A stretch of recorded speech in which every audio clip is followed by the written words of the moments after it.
গাজায় যুদ্ধবিরতির প্রস্তাব গ্রহণ করেছে ফিলিস্তিনি মুক্তিকামী সংগঠন হামাস। প্রস্তাব মেনে নেওয়ার বিষয়টি মিশর এবং কাতারের মধ্যস্থতাকারীদের জানিয়েছেন সংগঠনটির প্রধান ইসমাইল হানিয়া।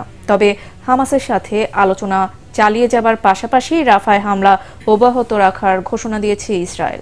আর হামাসের সাথে যুদ্ধবিরতি চুক্তি বাস্তবায়নের প্রতিশ্রুতি দিয়েছে বাইডেন প্রশাসন। আরও জানাচ্ছেন শরীফুল ইসলাম। ইসরায়েলি বাহিনী নির্বিচারে হামলায় গাজায় স্মরণকালের ভয়াবহ মানবিক বিপর্যয়ে হতবাক গোটা বিশ্ব। আন্তর্জাতিক নানা চাপেও আগ্রাসন বন্ধ করছে না ইহুদি এই রাষ্ট্রটি।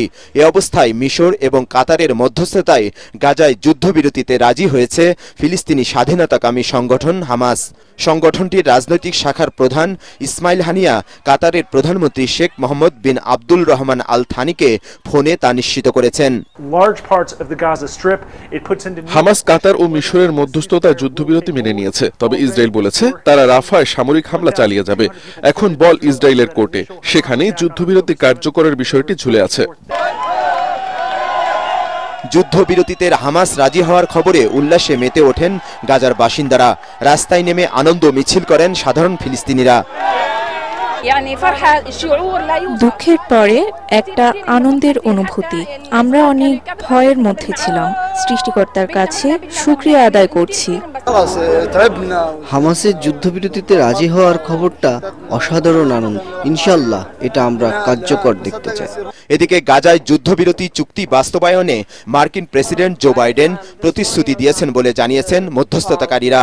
যুক্তরাষ্ট্রের জাতীয় নিরাপত্তা পরিষদের মুখপাত্র জন কির্বি বলেন, এখন ইসরায়েলের সঙ্গে আলোচনা এগিয়ে নেবার চেষ্টা করবেন তারা।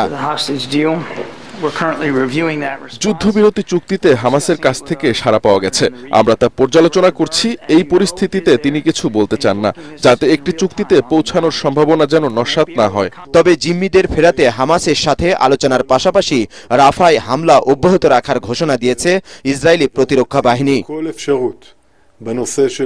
হামাসের কাছ থেকে ইসরায়েলি বাকি জিম্মিদের ফেরত আনতে আমরা আলোচনা চালিয়ে যাব। একই সাথে গাজা উপত্যকায় রাফায় আমাদের অপারেশন চলবে।